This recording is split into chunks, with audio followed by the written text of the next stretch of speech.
August 22nd at a dinner at the Cosmos Club hosted by Ramon Barquin.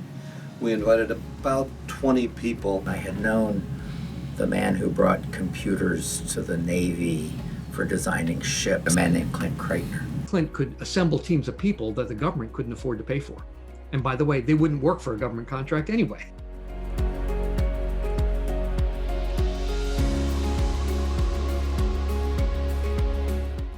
CIS's great strength, and it was always the reason for CIS, was to build a consensus that would be powerful enough to get the vendors to sell you safer systems, because users have no way to make all their systems secure. It's not fair to ask them to do it.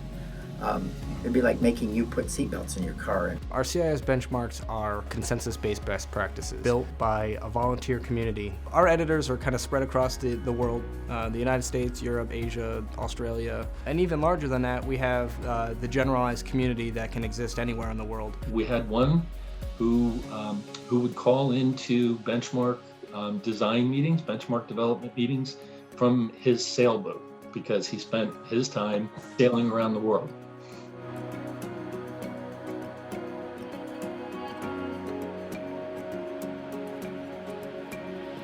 Part of the CIS ethic from day one has been also to develop measurement tools.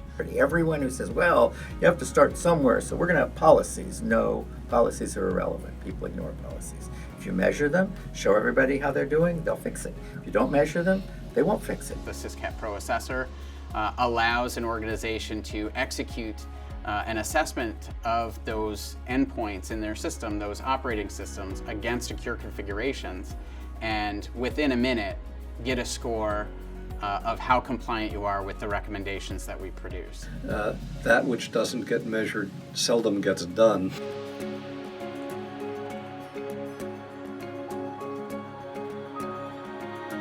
Later in its development, CIS absorbed something called the Multi-State Information Sharing and Analysis Center. The bad guys out there are sharing information related to attack. The good guys should be sharing information related to mitigation tactics and techniques they can put in place. The MS-ISAC is made up of all 50 states and over 4,000 local governments.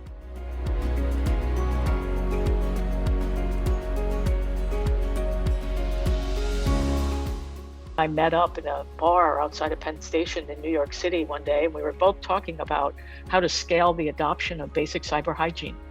And we looked at each other and said, gosh, well, why are we two separate entities doing this? Why don't we join forces? There wasn't a lot of discussion, to be honest with you, on it, because it was a good fit. It was a right fit. In terms of mission, service, attitude, right, principles of behavior, slam dunk.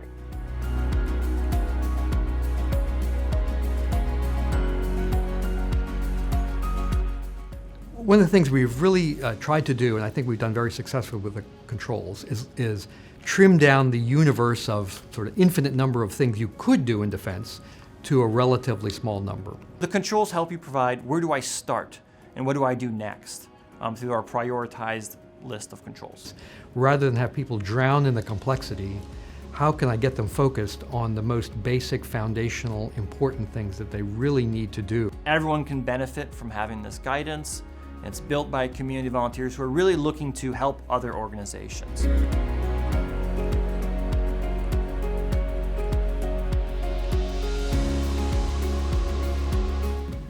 The Department of Homeland Security and others turned to the MS-ISAC as a place that at least might be the, if you will, delivery room for creating a new information sharing analysis center to share best practices on elections. The Elections Infrastructure Information Sharing Analysis Center, EI-ISAC, is a community of state, local, tribal, territorial, or SLTT election offices that have gathered together to work and build a cybersecurity apparatus to secure our elections infrastructure. We want to make sure everybody walks in on election day and feels secure that their vote will be counted and counted correctly.